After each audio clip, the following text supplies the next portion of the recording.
Cek cek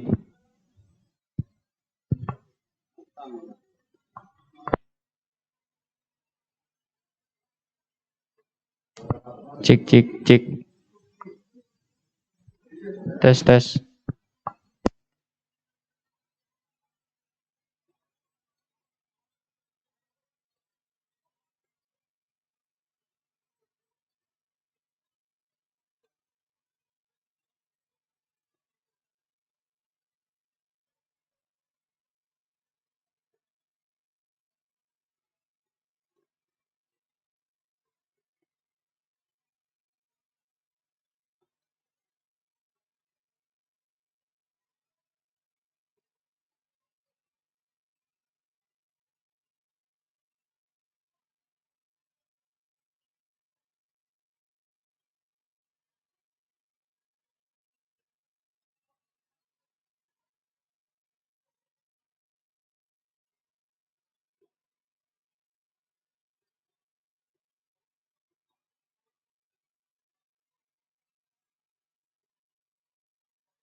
Sudah bisa dimulai? Tes 1, 1, 2.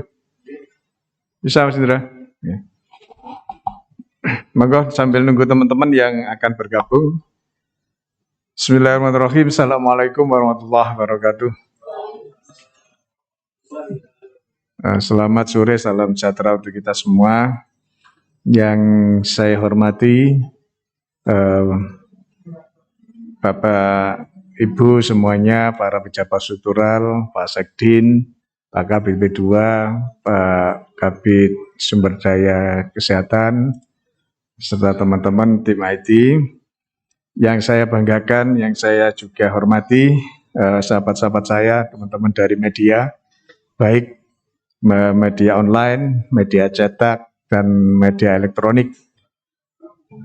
Terima kasih sebelumnya atas kehadirannya pada press release pada sore hari ini terkait dengan perkembangan COVID yang ada di Kabupaten Bondowoso. Alhamdulillah pada kesempatan sore ini kita masih diberikan nikmat, khususnya nikmat sehat di penghujung Ramadan, dan mudah-mudahan ibadah kita semua di bulan Ramadan ini diterima oleh Allah SWT. Amin, Allahumma amin. Teman-teman, sahabat-sahabat saya yang saya hormati, pada kesempatan sore ini perlu saya informasikan yang pertama, perkembangan warga Bondowoso yang terkonfirmasi atau positif sebanyak 2.253 orang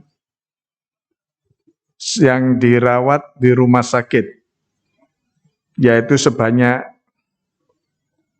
7 orang, sedangkan yang dirawat secara mandiri yaitu di rumah sebanyak 1 orang. 7 orang yang ada di rumah sakit, yaitu di Rumah Sakit Umum Dr. Haji Kusnadi sebanyak 6 orang, sedangkan yang di Rumah Sakit Bayangkara 1 orang.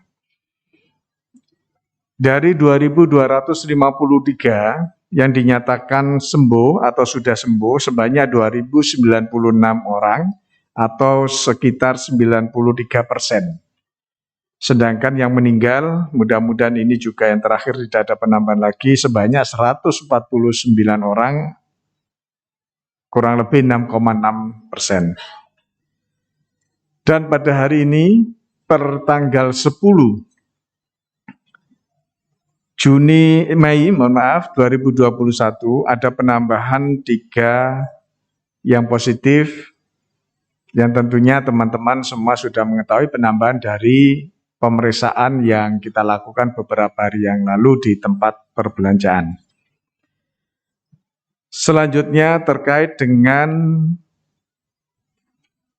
jumlah pekerja migran Indonesia atau PMI warga Bondowoso, sampai dengan kemarin tanggal 9 Mei 2021, PMI warga Bondowoso yang datang dari beberapa negara, baik Malaysia, Singapura, dan lainnya, sebanyak 41 orang. Dan 41 orang ini sudah dilakukan pemeriksaan karena prosedur atau SOP-nya, agar nanti masyarakat, keluarga juga memahami. Begitu pekerja migran Indonesia atau PMI ini datang di Bandara Juanda, maka langsung dilakukan karantina di Asrama Haji Sukolilo Surabaya selama 2 hari. Pada saat kedatangan dilakukan pemeriksaan PCR, swab PCR-nya, dan pada hari ketiga akan dijemput oleh Satgas Kabupaten Kota masing-masing setelah hasil dari PCR menyatakan atau dinyatakan negatif.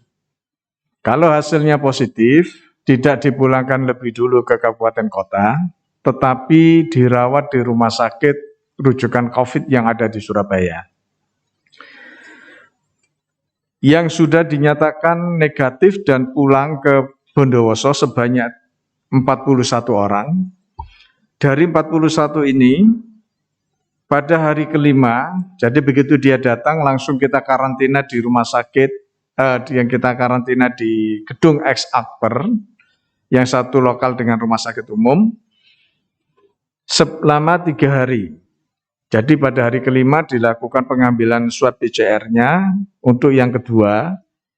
Apabila hasilnya negatif, maka akan dipulangkan atau diizinkan pulang ke rumah masing-masing. Tetapi apabila hasil swab PCR-nya ini positif, maka akan dilakukan isolasi dan perawatan di Rumah Sakit Umum Bondowoso. Alhamdulillah dari 41 ini, 28 swab ulangnya yang kedua, hasilnya negatif semua, sehingga bisa pulang ke rumah masing-masing. Dan saat ini masih ada sekitar 13 orang yang masih kita karantina, dikarenakan memang kedatangannya tidak bersamaan. Oleh karenanya 13 orang ini kita lakukan swab yang kedua. Beberapa yang bisa kita lakukan, hari ini kita lakukan pemeriksaan swab yang kedua. Dan informasi yang terbaru pada hari ini, ada kedatangan PMI warga Wringin, Maesan, Botolinggo, Tapen, dan Cerme, sebanyak 6 orang totalnya, yang akan kita jemput ke Asrama Haji Sukolilo. Selanjutnya, Bapak Ibu, teman-teman semua yang saya hormati, dalam pelaksanaan pemeriksaan atau sidak yang kita lakukan di toko ataupun di pusat perbelanjaan kemarin, kita memeriksa yang wajib adalah pemilik, yang kedua adalah karyawannya atau karyawatinya, itu wajib kita periksa, dan pengunjung yang kita ketahui tidak memakai masker pada saat yang bersangkutan datang. Ya. Jadi dari 259 orang yang hadir dan kita periksa pada waktu itu bersamaan dengan yang terakhir tadi malam, itu kita dapatkan 3 orang pegawai di salah satu toko dinyatakan hasil rapid antigennya positif. Sekali lagi, rapid antigen positif. Nah, pada waktu itu masih rapid antigen, belum dinyatakan COVID. Nah, cuman ada beberapa pemberitaan yang sudah tayang dinyatakan positif COVID. Nah, ini yang keliru karena hasil dari PCR, pemeriksaan dengan PCR-nya belum keluar. Dan baru kemarin ya kita dapatkan informasi pagi bahwa hasil dari 3 yang rapid tadi, pegawai di salah satu toko tadi dinyatakan positif COVID-19. Terhadap 3 karyawan atau karyawati ini sudah kita lakukan penanganan sesuai dengan SOP-nya, yaitu kita isolasi dan kita rawat di rumah sakit umum. Kemudian yang perlu kami sampaikan juga, mungkin teman-teman, sahabat-sahabat semua sudah mengetahui di tetangga kabupaten kita ada klaster baru, yaitu klaster dari jamaah taraweh. Mari kita semua, dan saya mohon bantuan teman-teman juga, di tempat tinggal sekitar kita, di musola ataupun masjid yang melaksanakan kegiatan sholat taraweh, untuk diingatkan selalu protokol kesehatannya. Setidaknya bila tidak bisa menjaga jarak, mohon masker ini agar dipakai. Ya, Sekali lagi sampaikan kepada pengurus atau takmir masjid agar menyediakan minimal masker. Dan ini juga sudah menjadi kebijakan dari Satgas bahwa masjid nanti yang akan melaksanakan kegiatan sholat Idul Fitri wajib sekali lagi melaksanakan dan patuh terhadap protokol kesehatan. Satu, memakai masker semuanya. Yang kedua, jaga jarak harus dilakukan. Dan ini selama ini kita lihat sudah mulai longgar. Ya, kita lihat di tempat-tempat perbelanjaan, di pasar dan sebagainya, ini sangat longgar. Oleh karena itu, Bapak Bupati sudah memerintahkan dan sudah ada surat edaran juga yang dikeluarkan bahwa kapasitas masjid untuk tempat sholat Idul Fitri juga sudah ditentukan. Protokol kesehatan menyediakan tempat cuci tangan sebelum masuk ke masjid ini juga wajib dan harus ada. Terakhir yang perlu kami sampaikan pada kesempatan sore ini, bahwa sudah ada regulasi yang dikeluarkan oleh Bapak Bupati, yaitu Surat Edaran Bupati nomor 443.2/2021/430/2021 tentang pembatasan aktivitas masyarakat menjelang dan pasca Hari Raya Idul Fitri 1442 Hijriah. Di situ sudah diatur semua hal-hal yang terkait dengan aktivitas sebelum dan pasca Hari Raya sudah dilakukan aturan, termasuk khususnya menjelang atau malam Hari Raya. Insya Allah salah satu dalam regulasi tersebut, akses menuju alun-alun sekitar jam 4 sore itu pun juga sudah dilakukan penyekatan dengan tujuan menghindari terjadinya penumpukan ataupun keramaian dan juga mengumpulnya masyarakat di alun-alun. Teman-teman, sahabat semua yang saya hormati, sebelum saya akhiri, pada kesempatan ini perlu saya ingatkan juga, bukan tidak mungkin bahwa mudah-mudahan tidak, karena sekarang ini adalah regulasi ataupun aturan dari pemerintah pusat terkait larangan mudik, yaitu mulai tanggal 6 sampai dengan 17 Mei 2021, ini sudah diberlakukan. Dan ternyata memang kalau terkait dengan kedatangan PMI, ini lebih terkontrol. Karena kebanyakan lewat udara. Karena lewat udara maka screeningnya lebih ketat. Dan itu kemungkinan untuk lolos kecil. Tetapi ada juga warga PMI kita yang kebetulan dari luar negeri menempuh jalur darat. Kemarin ada di salah satu kecamatan sudah sampai rumah, tidak melalui jalur udara. Dan alhamdulillah kita lakukan tracing dan kita testing dengan pemeriksaan swab PCR-nya, hasilnya alhamdulillah negatif. Jadi kami tidak terlalu khawatir dan kami tidak mengkhawatirkan dan alhamdulillah dalam pemantauan. Satu hal lagi, bahwa setelah dari karantina, PMI ini tetap menjalankan isolasi mandiri walaupun sudah dinyatakan negatif dari hasil pemeriksaan swab yang kedua. Ya, tetap isolasi mandiri paling lama 14 hari di rumah masing-masing.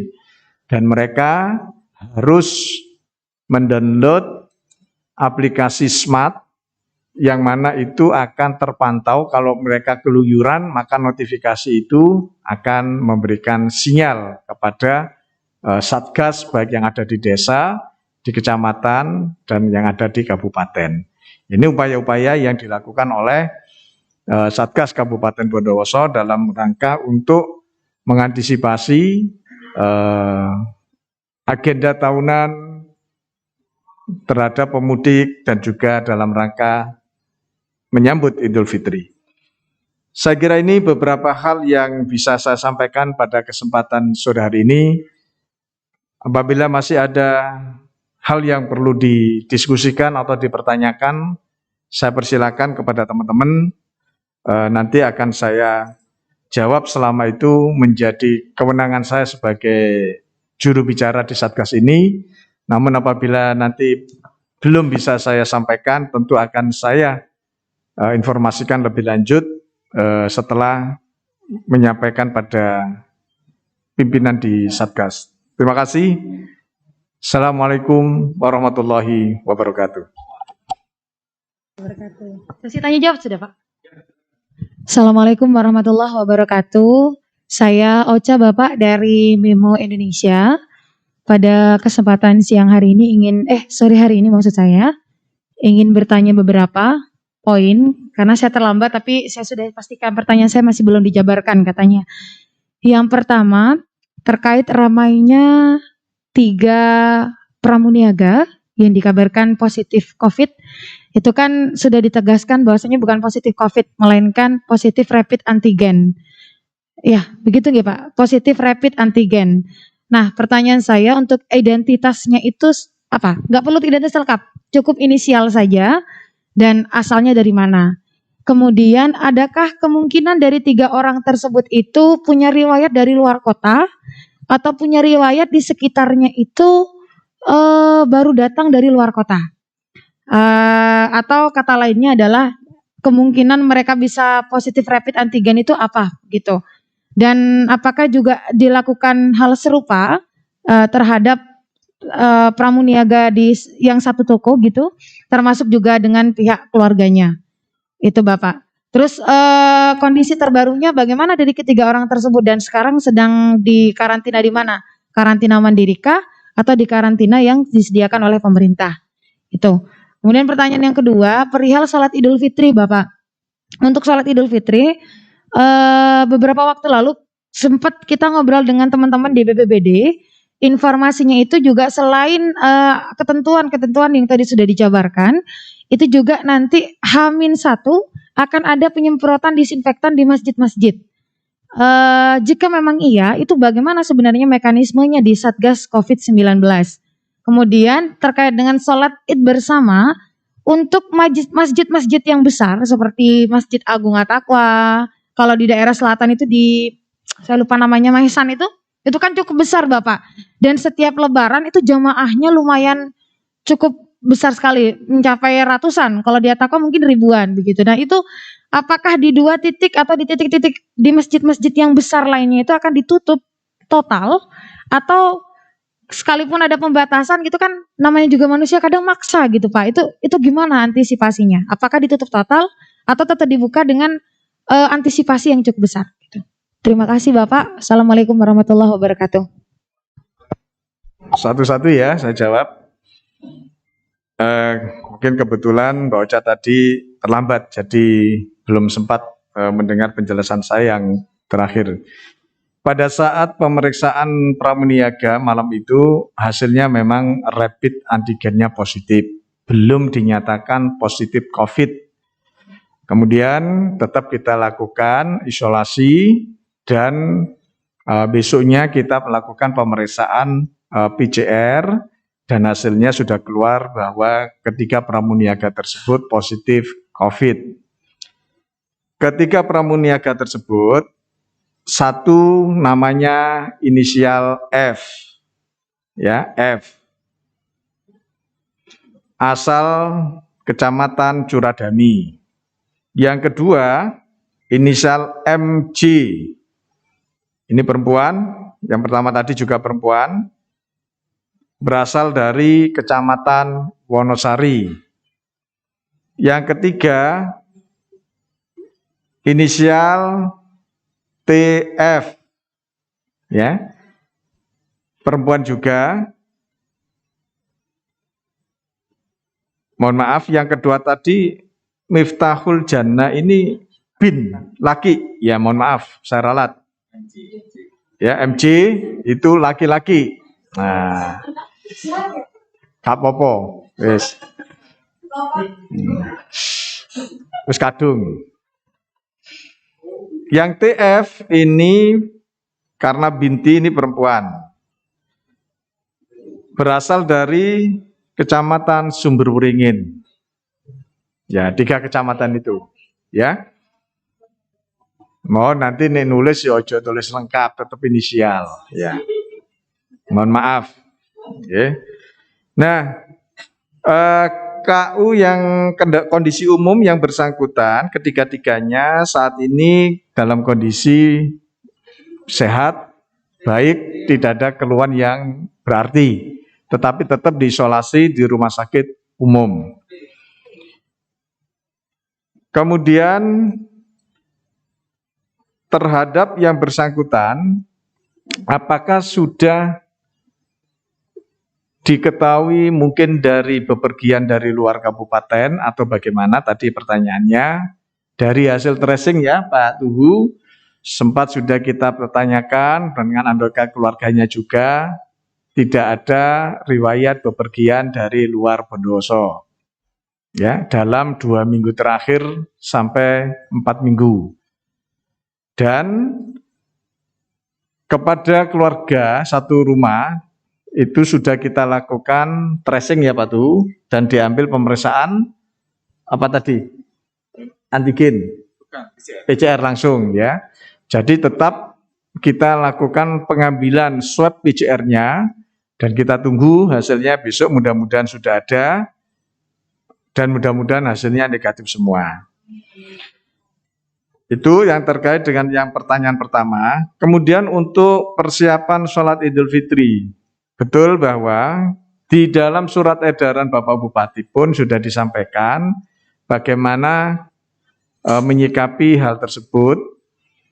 Memang diatur tidak boleh melebihi kapasitas lebih dari 50%. Kemudian yang kedua dilakukan penyemprotan H-1 dengan desinfektan. Ini adalah domain dari BPBD atas nama Satgas yang tentunya koordinasi langsung secara teknis nanti takmir atau nanti masjid itu apabila memiliki alat, maka seandainya tidak memiliki bahan, maka itu tinggal memohon kepada BPBD. Tetapi apabila tidak memiliki alat untuk penyemprotan, maka bisa dimohon kepada BPBD dan nanti BPBD bersama tim yang akan melakukan penyemprotan. Silakan nanti secara teknis ini nanti bisa didetailkan dengan kepala BPBD atau teman-teman yang ada di BPBD, karena memang petunjuk kemarin koordinasinya seperti itu. Dan apabila masjid tidak mematuhi protokol kesehatan, itu tidak diperkenankan untuk melaksanakan kegiatan sholat sholat Idul Fitri.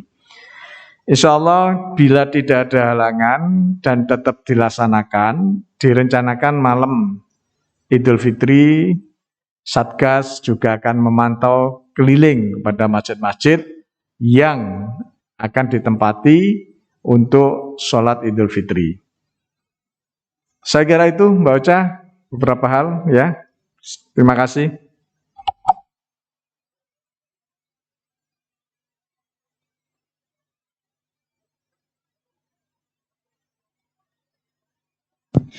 Baik, Assalamualaikum warahmatullahi wabarakatuh. Saya Dewi dari Radio Mahardika. Mohon izin dokter mungkin hanya sedikit menambahkan aja berkenaan dengan dinyatakan positifnya 3 pegawai toko yang di rapid antigen kemarin. Berkenaan dengan ini tentu menimbulkan banyak keresahan lah bagi sebagian besar masyarakat. Tapi kalau kita melihat memang di pertokoan, rupanya memang masyarakat masih tetap ramai ya. Gitu. Nah dokter, berkenaan dengan ini sendiri, tentunya yang bersangkutan ini diperiksa itu sudah membawa virus sebelumnya. Dan ini pasti sudah banyak kontak erat dengan para pengunjung yang datang. Nah berkenaan dengan itu sendiri, bagaimana nih langkah dari Satgas COVID? Entah itu untuk men-tracing atau bagaimana, rasa-rasanya kan memang sulit. Karena kita tidak bisa memantau satu persatu siapa saja pengunjung yang datang. Dan ini sangat berpotensi orang yang kontak erat ketemu dengan keluarganya dan nanti mungkin hari raya ini juga akan berkumpul dengan yang lainnya. Dan ini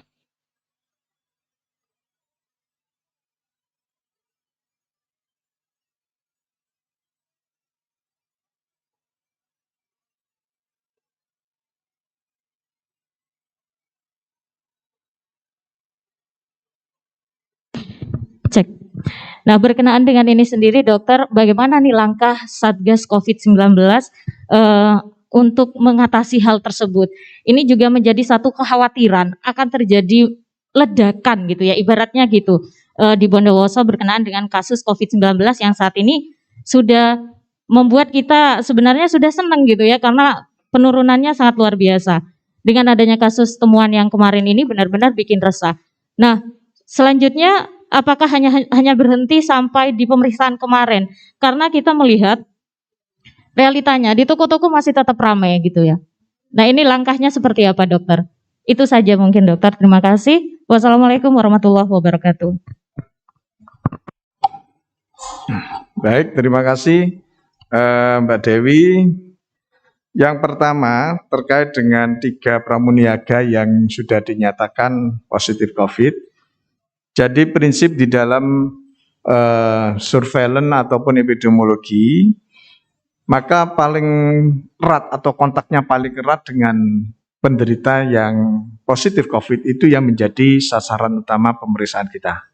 Itulah tujuan dari tracing, siapa-siapa saja selama ini yang kontak erat dengan penderita. Nah, di antara kontak erat itu yang pertama adalah pasti keluarga dalam satu rumah. Bahkan kita kembangkan kepada tetangganya. Kemudian siapa lagi yang kontak erat dalam hal ini adalah siapa saja yang ada di tempat kerja, dalam satu tempat kerja. Nah, kemarin kebetulan yang di tempat kerja juga sudah kita lakukan pemeriksaan rapid antigen semua. Dan hasilnya memang negatif.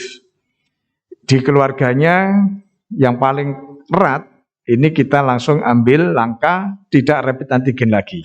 Tetapi langsung kita lakukan pemeriksaan PCR. Ya, mudah-mudahan nanti hasil dari pemeriksaan ini negatif semuanya. Kalaupun itu ada yang positif, maka akan kita perluas lagi. Karena di dalam setiap tracing and tracking itu selalu kita tanyakan adalah, pertama, siapa saja selama ini yang sempat kontak dengan yang bersangkutan. Yang kedua, apakah ada riwayat perjalanan dari luar kota, seperti yang tadi ditanyakan oleh Mbak Ocha. Dan ataukah sempat kontak dengan orang yang positif COVID. Nah, kalau yang positif COVID ini mungkin tidak disadari, apabila kecuali sedang merawat yang memang sudah didiagnosa positif COVID. Entah itu di rumah, yang OTG, isolasi mandiri, dan sebagainya. Nah, apakah kemudian kita hanya berhenti pada pemeriksaan-pemeriksaan kemarin? Yang pertama begitu kita ada kasus yang positif, tadi malam kita jalan lagi. Kita lihat toko yang pengunjungnya memang cukup banyak. Tadi malam kita ngambil di kota itu sekitar 100 lagi sampling. Kemudian yang ada di Maesan itu yang juga cukup banyak pengunjungnya, hampir 48. Total ada 159 tadi malam kita sampling. Di kota 2 tim, di Maesan 1 tim. Alhamdulillah hasilnya negatif semua. Apakah berhenti di situ? Tidak. Ya. Tapi kita juga akan lihat, karena sifatnya ini adalah kita lihat di mana tingkat pengunjung dan kerumunan itu tinggi, karena menjadi fokus kita adalah pegawainya atau pramuniaganya serta pemilik. Jangan-jangan betul kemarin kita memang berasumsi, berhipotesa bahwa pemilik ini yang harus didahulukan, karyawan harus didahulukan. Khawatirnya pengunjungnya ini tidak apa-apa, penduduk masyarakat yang pembeli tidak apa-apa, ternyata karyawannya ada yang positif. Betul dugaan kita. Ya, ternyata ada yang positif. Tertular di mana? Kita memang tidak bisa memastikan dia tertular di mana. Nah, malam hari ini memang kita masih libur. Karena kalau nanti biasanya sidak-sidak ini berurutan, terus itu biasanya agak waspada mereka gitu. Nah, besok kita bermain di mana? Ya, kita tunggu nanti petunjuknya pimpinan. Apakah tetap di tempat-tempat perbelanjaan, ataukah di tempat sholat taraweh, ataukah di tempat yang lain, di kafe misalkan, ya. Sangat mungkin kita akan melakukan lagi sebelum malam Lebaran. Sesuai dengan petunjuk dari pimpinan, tentunya dalam hal ini Satgas. Saya kira itu, Mbak Dewi. Terima kasih.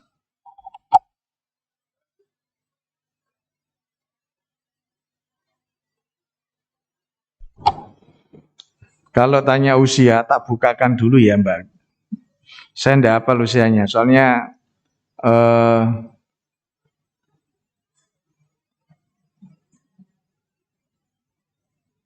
ada yang 18 tahun, 19 tahun, dan yang tertua ini umur berapa ini? Oh, satu enggak ada umur ya Pak ya. Yang MJ 18, yang TF 19, yang F ini belum tahu umur berapa Pak tuh. Yang F. Ya paling kurang lebih ya sekitar itu, karena memang pramuniaga kan masih usia-usia muda rata-rata ya. Yang apa?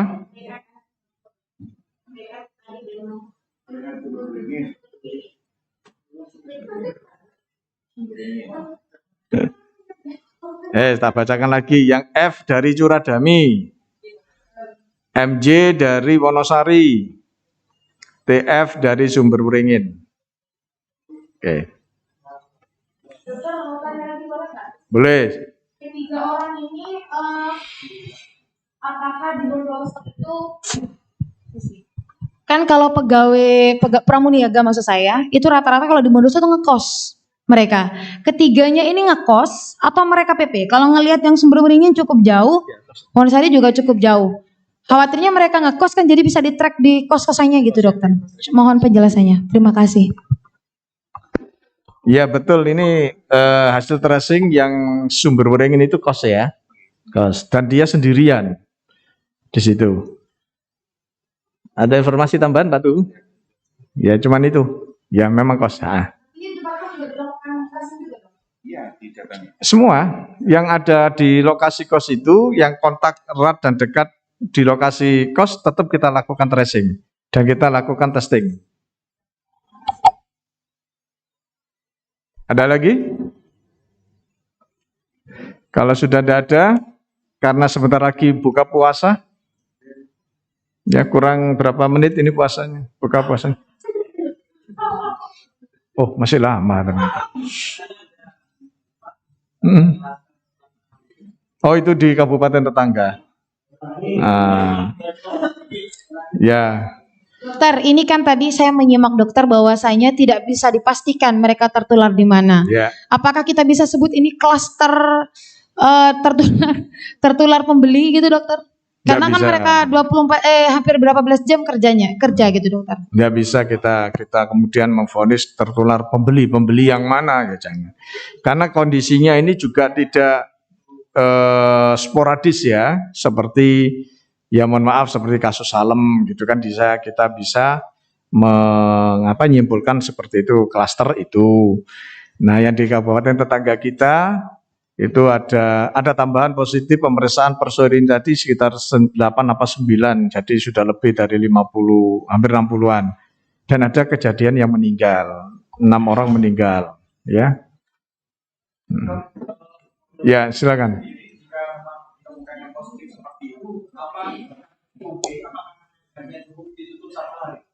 Oh ya, jadi untuk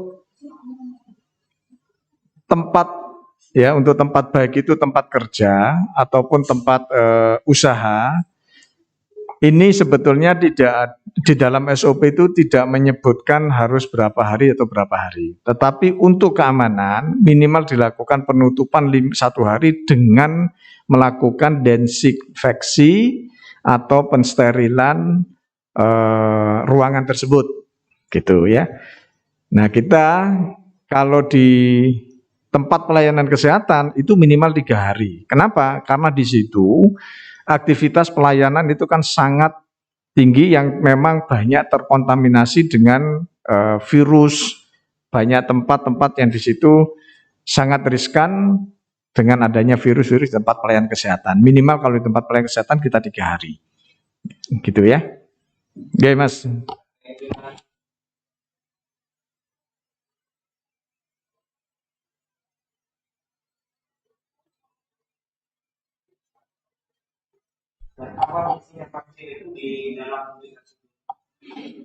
Ya, terima kasih.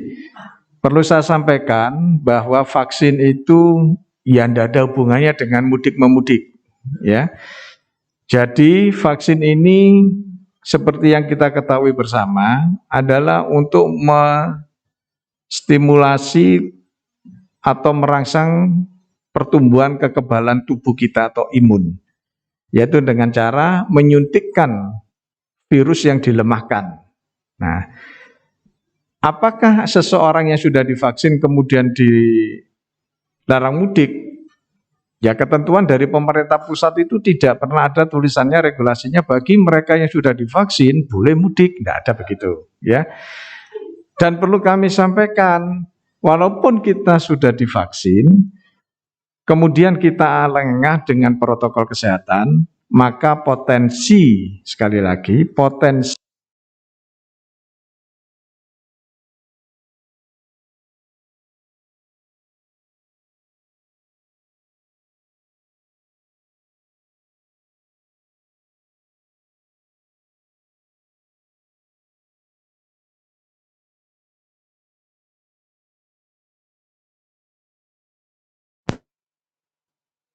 tes, ya. Jadi pemberian vaksin itu tetap harus diimbangi dengan kita tetap menjaga protokol kesehatan, ya. Tidak bisa kemudian kita setelah divaksin kita santai, lengah, tidak pakai masker dan sebagainya. Dari informasi bahwa vaksin ini memberikan kekebalan kepada kita, puncaknya adalah antara 6 sampai 9 bulan. Semestinya kalau negara-negara mencukupi, termasuk ketersediaan vaksin, semestinya kita bisa diberikan 1 kali lagi booster atau pemberian vaksin ulangan 1 kali lagi, sehingga itu bisa memberikan perlindungan kita lebih lama. Nah, itu ya. Jadi terkait dengan pemudik ini tidak ada kaitannya dengan vaksin, Mas, sehingga ya regulasinya bukan hanya kepada para pejabat, tetapi juga untuk warga Indonesia untuk tidak melakukan perjalanan mudik, terutama dari kota ke kota lain. Bahkan kita di Jawa Timur ada aglomerasi, yaitu rayonisasi pun sekarang sudah dicabut. Yang semula kan ada, kalau antara Banyuwangi, Situbondo, Jember, Bondowoso, Lumajang itu masih bisa kita mudik antar kota itu atau mudik lokal. Tapi ternyata juga dicabut larangan itu. Kenapa? Ternyata trennya ini secara nasional penambahan kasusnya sudah mulai merangkak naik. Nah, ini yang diantisipasi oleh pemerintah, oleh Satgas Nasional, oleh